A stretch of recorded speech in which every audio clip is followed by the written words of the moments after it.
Welcome back to GDT Tech Reviews. In this video we are going to do a detailed review and pick the top 5 best VR headsets 2022. So let us get started and the review based on our studies and small research. If you have any personal suggestion, do let us know in the comment section. If you are for the first time, don't forget to subscribe and click on the bell icon for more videos.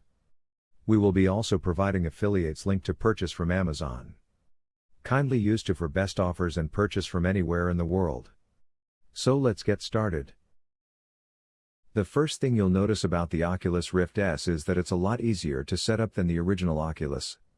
There are no lighthouse sensors to place, you just plug it in, download the software, and watch some mandatory training videos like you just got a job at 7-Eleven. Mark out a safe space. 6.5 feet by 6.5 feet is recommended for room scale experiences you can walk around in, so you don't hit anything. Tuck your hands into the controller tethers, don't drink straight out of the Slurpee machine, etc. Unboxing everything takes longer than the setup. When you first put on the headset, you'll go through an orientation that runs you through the basics. It's well paced and succinctly explains everything you need to know. The screen door effect isn't as strong as it used to be, either. If you're unfamiliar, the screen door effect is what happens when you get really close to an LCD screen and you can see the space between pixels, like if you stand super close to a TV. It's a problem in VR, things are likely a lot clearer than the last time you tried VR. I didn't have any trouble reading the text in the onboard web browser. Even on a website not optimized for VR, I had no trouble reading 12-point font. That's a big improvement over the original Rift. There's a little more than added pixels at play here. The original Oculus Rift had two 1080 by 1200 pixel displays inside it with a refresh rate of 90 Hz, one for each eye. PlayStation VR can handle 1080p games on its 920x RGB x 1080 OLED display at either 90 Hz, meaning that the image refreshes itself 90 times per second, or at 120 Hz depending on the VR game or application. And for those concerned about latency, Sony says that PlayStation VR's response rate is locked in at around 18 milliseconds, which is about 0.002 seconds faster than the highest acceptable latency before you would notice the lag in VR. Those numbers are great, but they're matched by both the HTC Vive and Oculus Rift. The one advantage Sony has that neither Oculus nor HTC can claim is that it's actually a world-class game publisher. While the other two have been trying to create connections with developers over the past few years, Sony already has them. As a result, the best PlayStation VR games list is being constantly updated with excellent fresh experiences, with plenty more arriving all the time. From shooters to puzzlers, platformers to narrative adventures, there's variety and depth to PSVR's growing gaming catalog. There's also another piece of hardware to consider when looking at buying a PlayStation VR, and that's Sony's brand new, ultra-powered PS4 Pro. With additional processing power, the PS4 Pro is capable of creating an even more immersive virtual reality experience for the games that support it. The improvements PS4 Pro promises can take many forms.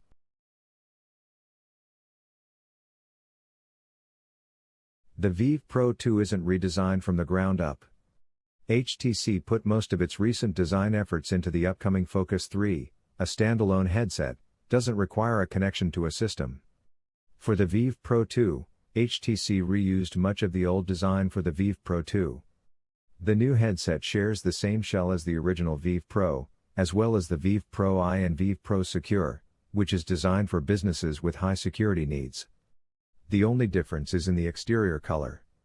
You can tell you're looking at a Vive Pro 2 from the black housing that encases the visor and the contrasting blue accent around the front cameras and on the head strap. The Vive Pro 2 retains all the features that Vive Pro users have known since day one.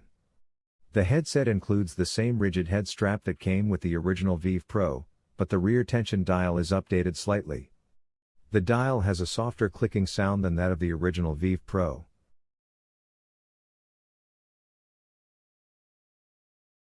It's easy to write off the Valve Index as another nondescript VR headset in the same vein as any Oculus Rift or HTC Vive headset, but the devil's all in the detail here.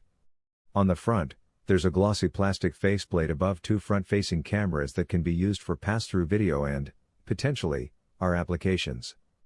Go to put the headset on and you'll feel the stone gray pads that line the inside.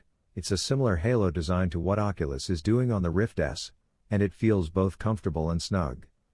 To keep it that way, there are two dials you'll need to use, one on the left side that changes the physical distance from the lens to your eyes, and the one on that back that makes the headband tighter or looser. While the second is definitely important, it's something we've seen before.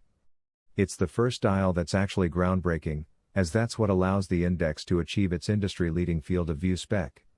Amazingly, while all these features would seem to require extra horsepower under the hood of your PC, they actually worked fine with our much older NVIDIA GTX 980 GPU. That's a boon for folks who don't have the money to upgrade their GPU after buying a $1,000 VR headset, and it could allow for more people to get into VR.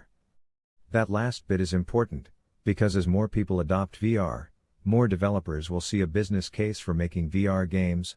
Right now, Steam's VR selection is a bit bare compared to the ever-expanding main store, and even the top titles selected by Valve to show off the new hardware are really just a lot of old titles that play better with the knuckle controllers. See Space Pirate Trainer, Fruit Ninja, Beat Saber and Arizona Sunshine. The Oculus Quest 2 is worn on the head, quite a bit like a scuba mask.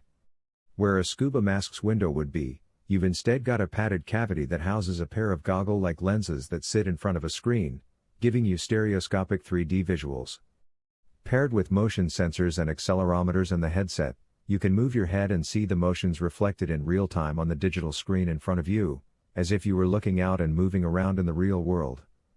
It's a similarly lightweight design to the first Oculus Quest, now available in white plastic rather than a dust-hugging, fabric-covered black, with its outer shell housing external cameras that help to track your positioning and that of the supplied controllers.